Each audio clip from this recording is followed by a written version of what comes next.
Hello, everyone. Welcome back to Pixel Perfect Podcast. I'm Paige, and this is Aaron.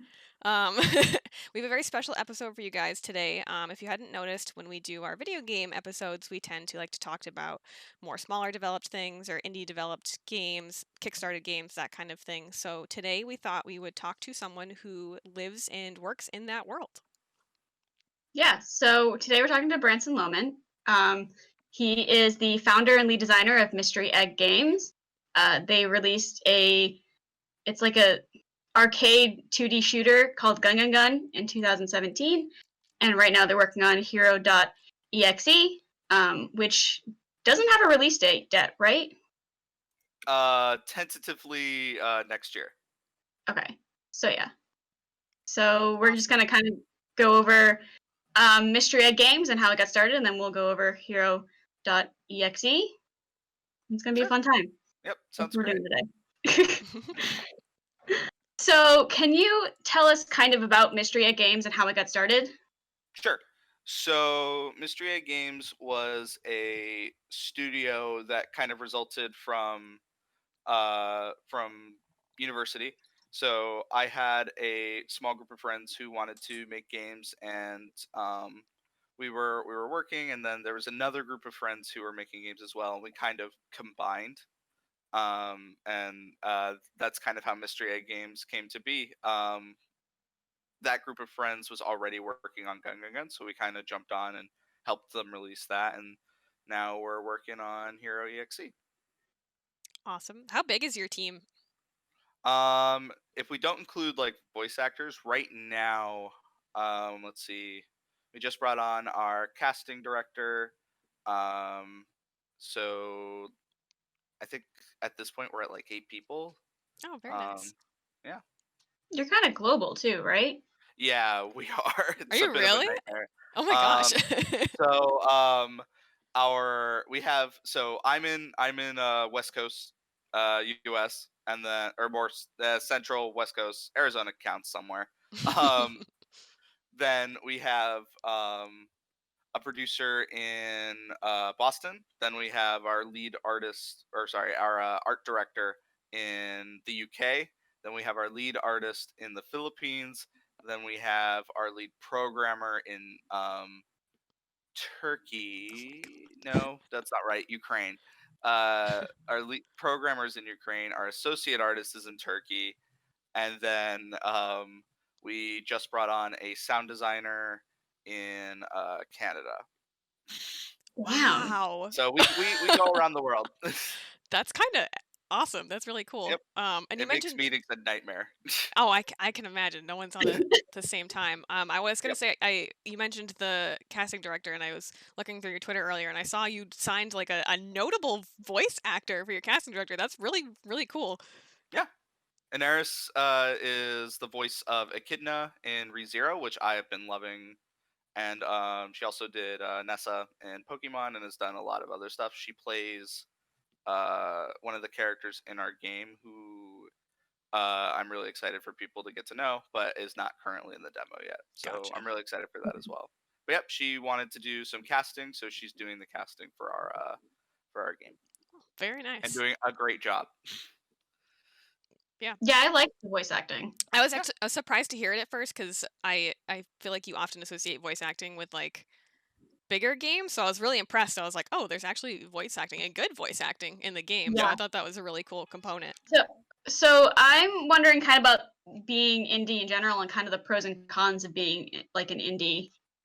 Sure. So like indie's kind of tough to describe nowadays because not a lot of indie games aren't really indie anymore. They're just kind of like, so when you say indie, like we tend to associate that now with like a smaller game with like a smaller team, not like these huge like $1 million projects. But these days, an indie project um can be funded by a big publisher for like $500,000, which is a ton of money. Whereas like back in the day, if you were an indie title like Super Meat Boy or Braid, that was just you in your basement by yourself making a game, and it happens to be pretty successful. So being an indie nowadays is kind of like so being an indie for my team is a lot harder because we fund everything out of our pocket. So we just keep grinding away, hoping that the game is at least relatively successful. Um, so that's kind of tough to describe. Sorry. So No, that makes yeah. sense. So the difference is like there's like the AAA studios who like get hundreds of millions of dollars and they make like Red Dead Redemption, and then there's like AA who make like the like decent games here and there. Then we have like I call single A, which are like movie games. Then we have like published indies, which are indie developers with like publisher support, so they get like 500 grand to make whatever they want. And then there's the indie indies, which are like a bunch of people just making projects. And if the project looks relatively unique or successful, then they push it forward and they try to publish it themselves. So would Kickstarter games kind of fall in that category? Yeah, I think so because Kickstarting is still a source of like self-publishing. It's just you're like basically selling the game a little bit early for a bunch of bonuses for a lot of people, and people are supporting your project in the hopes that it becomes the project that they want it to be. Okay. Gotcha. Is crowdfunding something you guys have ever considered, or are you guys happy with the format you've got going on right now? I'm poor, so I'm going to we're going to crowdfund at some point. I just want Awesome. I want the demo to be as good as it can be before I do Gotcha. that. That makes sense. So Yeah, it wasn't super buggy. I didn't really. Yeah. I had major lag issues, but that was because of my computer. It had that's nothing just to your do with laptop. the game. No, I have like a frame tracker on my screen, and at one point it was like 1,500 frames, and I was like, "How? What is happening right now?" But yeah, I definitely no bug issues at all. I thought it was a very, very polished demo. I really, really enjoy the art and like the design of the game. That's like one of my favorite components. Yeah, the She's way the the game artist. looks. Yeah. Do you have just like one artist, or do you have a couple? We have technically 3. Okay. Although the art lead, uh, um, Meg, is basically the reason the game looks this way. Okay. So like the line art, or particularly like the line art, the way the characters are kind of like homogenous with each other. Hmm. Some like world design here or there. That's pretty much all him. Awesome. Damn. Sorry. I'm not overly impressed. I mean, not overly. I'm just intensely impressed by indie games just because it seems like so much work and so much love goes into just like pulling it all together. There's like way like a ton of work that goes into it, and not a ton of people really get that. But like so much work just goes into the project. You have to keep going, and it's really tough to keep going. Like just finishing a project in general is really hard. I can imagine. Do you guys have like day jobs that you're also doing with this? I'm Yep. assuming. Yeah. Yep. All of us have day jobs. The unfortunate fact, but it's true. We all Yeah, have day jobs. We don't get to do this full time. that's fair. Yeah. Is that kind of like one of your goals, or do you think you're always gonna like work? It is a goal. So like we want to work on like our own games full time. We're just not there yet. It's just not feasible. If we're lucky, like with crowdfunding, we'd be able to fund like maybe 2 full-time positions. But everybody works day jobs. Mm. That's just kind of how that's kind of how indies are for a while. It's kind of like a labor of love that if you make something good becomes your job. That makes sense. That does make a lot Yeah. of sense. I was going to ask if you want to tell us a little bit more about Hero.exe and like how the story came to be, who kind of got that started, I guess. Like, was that Sure. your initial idea? It's essentially a strategy a card strategy RPG with real time combat, where you and your character work together to kind of solve the mystery of what's going on in this other world's internet. So when I was, oh god, like 10, my parents bought me a Game Boy Advance game called Mega Man Battle Network 3, and I played it and I really loved it. And then I watched the anime and really loved it. And the series just kind of died off So I was really intent on. I have like a bunch of games in my head that it's like if I ever become a game developer, this is a game I want to make come back. So uh, that's what that's kind of what Hero.exe is. I started it. So we finished Gun Gun Gun, and then I just kind of was like we were kind of like dipping our toes into a couple different projects. Um, and then I started this one kind of as a solo project. I was like, oh, okay, I'll like it was really a test to see like what does like putting in like your own paycheck do to your game development. Mhm. Um, and I did that, and it turns out if you put your money into your own game project, you are significantly less likely to quit. That makes Yeah, sense. right. So if over the course of 2 years, I think I put probably like $12,000 or something into it, which isn't a lot over the course Oh, of 2 years, but That's a it's significant still a investment. lot. Yeah. It's a pretty big investment in general. Um, so turns out like if you have that much money, if you quit, then it's all for nothing. So it's right. it's good and bad because it creates a lot of stress, but it also um, drives you, which I think is important. Mhm. Yeah, I feel like it's the kind of thing where you have to want it, Yep, like it is. really want it. Yep. Yep, and I had a hard time because the thing is, it's really hard to go to your day job, work all day, come home, and do more work. So that's really really tough for a lot of people. It's especially hard in game development because game development has this really really tough problem for indie devs where when you're first starting on a project, it's going to look and feel terrible for a really really really long time. Like Hero.exe, I've been working on personally for like 2.5 years now, and it still has a long ways to go before it's like perfect, before it like feels perfect. So people will like start a project, it won't click immediately for them, and then they'll quit it. And that's not necessarily like the wrong way to go, but like giving projects time to actually feel out how important or how good they're going to be is a really tough skill to learn. So yeah. I think that Sounds makes like writing sense. a I book. was gonna say, I think that Yeah. sounds very relatable to a lot of creatives, whether you're writing a book or trying to draw something. Like it's gonna be Yep. crap for a Games are while. games are hard because they have to be a book, and they also have to be a movie, and they also have to be like a drawing, Yeah. right? Yeah. So especially if you're making a game by yourself, that can be really daunting. Yeah. Absolutely. So, did you decide on the card collecting action RPG just because like that was what you were inspired by, and you were like, I'm gonna do this? Sort of. So I tried to take elements from things that I like. So card games. I'm really really really into card games, as Aaron is well aware. Yep. um So I took mechanics from other card games. I took mechanics from visual novels. I took mechanics from like AI simulators and stuff like that, and I tried to incorporate it all into the project because I thought it was like thematically correct. And I really want like really fun like people to make like these really fun, interesting decks out of the cards that we have.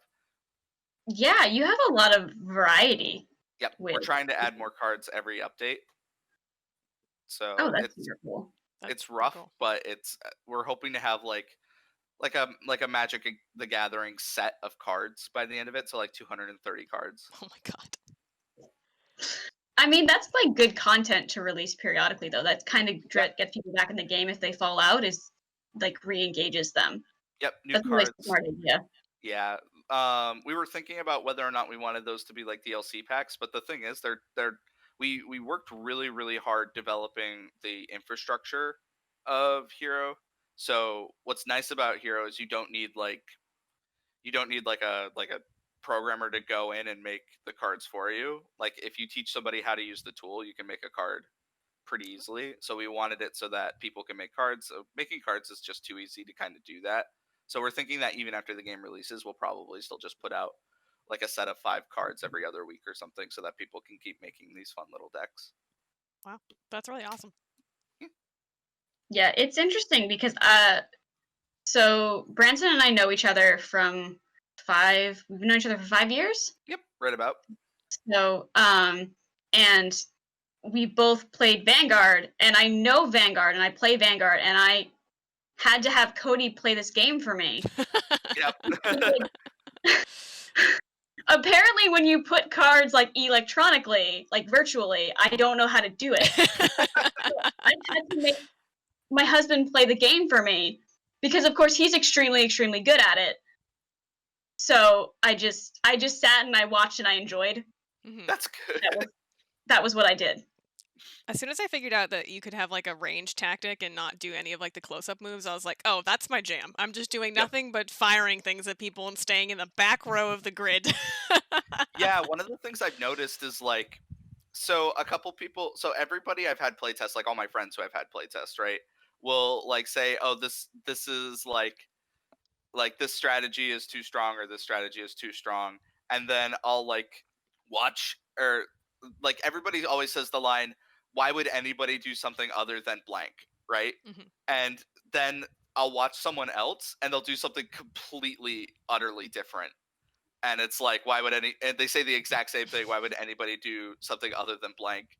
And I'm like, this is what I want. This is I want there to be too many strong things for people to pick. So I'm okay with that. I'm okay with you thinking this way. I mean, that makes sense too, because it is a really gives you that creativity to build whatever you want to build. Like one of the things Cody said when he was playing was like, I would like to experiment with building like an all rhythm deck. Yep, that's and a just lot of seeing what people's. happens. Yep, I've had friends who my favorite mechanic is rhythm, but I've had people build like balance extreme decks.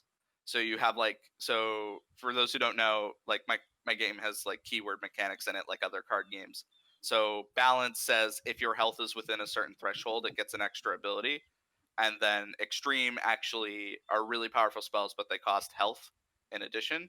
So what people will do, or what one of my friends discovered, is that if you use the best extreme card, it does like 90 damage to you, which is almost your entire health bar at this point in the game. But another balance card says if you have less than 25% health, gain all of your health back. So he would just like fill his deck with like draw spells and those cards. So he would draw until he had both of those cards, then use both of those cards and just win every combat. I think that's a mark of a good game is when you can really strategize based on your personality. Yep, I actually really like that. I want people to build these kind of weird like magic decks. I want people to build Vanguard decks. I want people to like build whatever they want, essentially. I think what's great about it too is it's very accessible because I'm not really a card player. I played very little Vanguard and like barely grasped the concept by the time I was quitting playing Vanguard, but I didn't feel confused like trying to figure out the stuff, and like when I was getting towards the end of my demo playtime, I was like starting to experiment with like moving stuff around in my deck and whatnot. So I was like, oh, this is accessible to like any level of person who may or may not have played card games. Yeah, that's one of the things I definitely want to do. I think because a lot of the problem is so Mega Man Battle Network is largely a dead series. Capcom won't, for some reason, hasn't brought it back. Although the 20-year anniversary is coming up, so hopefully they'll announce something. I could like hear you crossing your fingers. I'm like, please, anything. But there's been like a small indie scene springing up about it recently because the developers grew up, finally became developers, and are now making it. The games that are in it are a little too hard for a lot of people, so I'm trying to make this one a little bit more casual so that people can just like kind of sit and enjoy like a weird story that you get to go through with like your particular character and build your deck and then go through again and do the same thing. And I feel like it's the kind of game where even if it like it sounds outside of your wheelhouse, it's worth trying. Oh, for sure. I've been so surprised because like a lot of people are like, yeah, I just tried this because I like Yu-Gi-Oh, and I had a really good time and I really liked it. And I'm like, cool. And then there are people who are like, yeah, I played Mega Man Battle Network when I was 6 and I really want more of that. Yeah, makes sense. Yep. Yeah, so I know you don't want to give a lot of spoilers, but could you kind of just talk about the story a little bit, to what extent that you're willing to, I guess? Sure.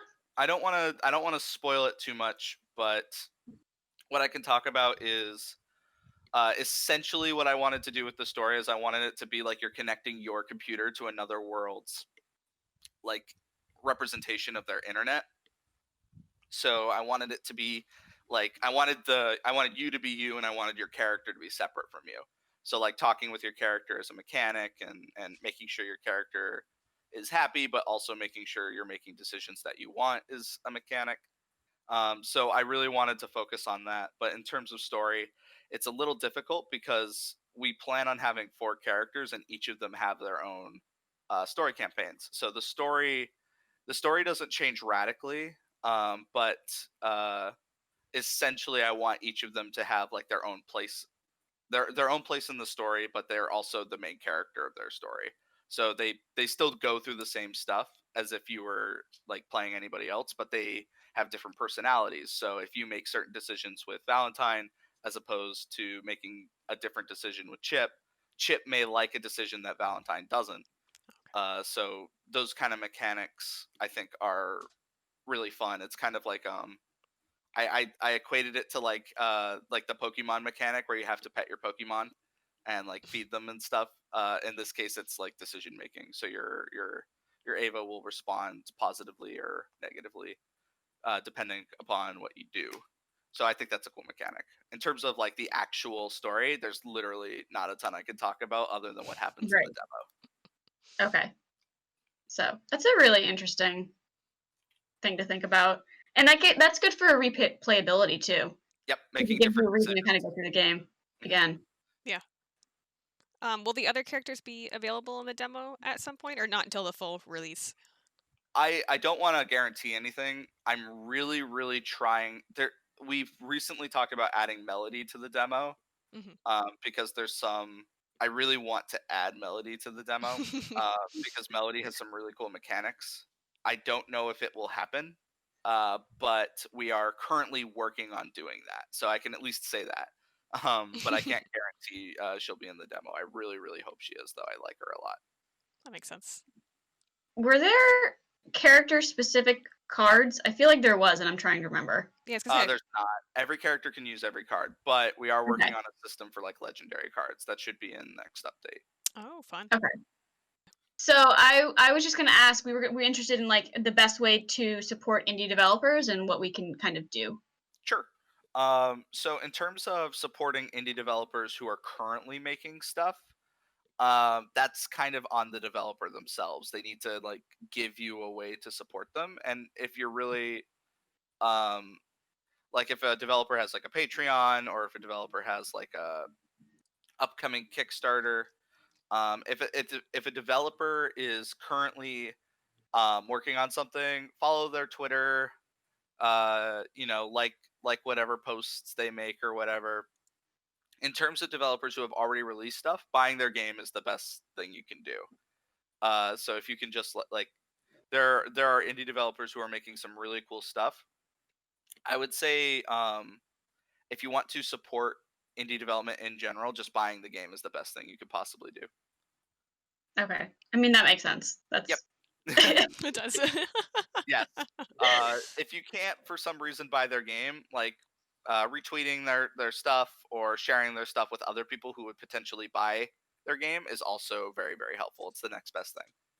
So if you want to help if you want to help them without spending any money, just be a evangelist for them. Like Okay. say like every time you're talking about games with your friends, be like, hey, I saw this really cool game. Y'all should check it out. That helps a lot too.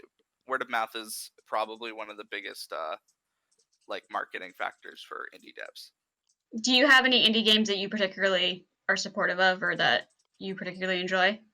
I have a lot of indie games that I am supportive of and enjoy. That's kind of a that's kind of a tough question because there's a lot. Like there's games like Hollow Knight where I can't like justifyingly say that's an indie studio anymore. But that's probably the best indie game ever made, and I'm an authority on that. So quote. Um, Hollow Knight's amazing. So, and that game should not be $15. If I had spent $60 on Hollow Knight, I would have been like, "Yep, that's about right." We are literally on record saying the same thing. We did an episode on Hollow Knight like way back, and we were just like, "How is this $15?" And they're giving Silksong away for free if you were original Kickstarter too. Yep. Oh my lord. Yep, it's insane.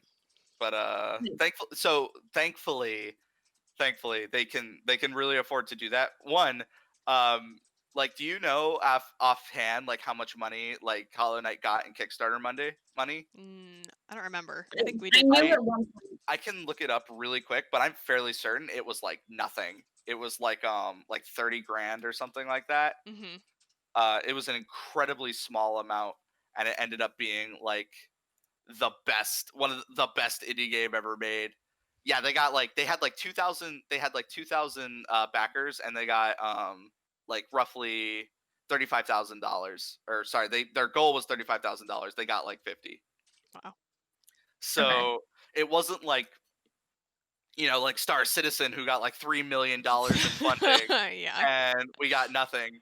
It was like that team is insane. I don't know how they were able to get something that pretty for that low money, but they did. I feel like back when we did the episode, I think I thought that amount went farther than it did, but now like I'm glad I got to hear like what your investment has been like so far, because it like puts it more into perspective just how much it costs to make a game. Like, oh yeah, incredibly expensive. Like, one of the things that I was really surprised with, so like a decent sized like iOS title for like iPad with like way worse art than Hollow Knight would be like roughly, I think they were asking like 750,000 in funding. Oh my god.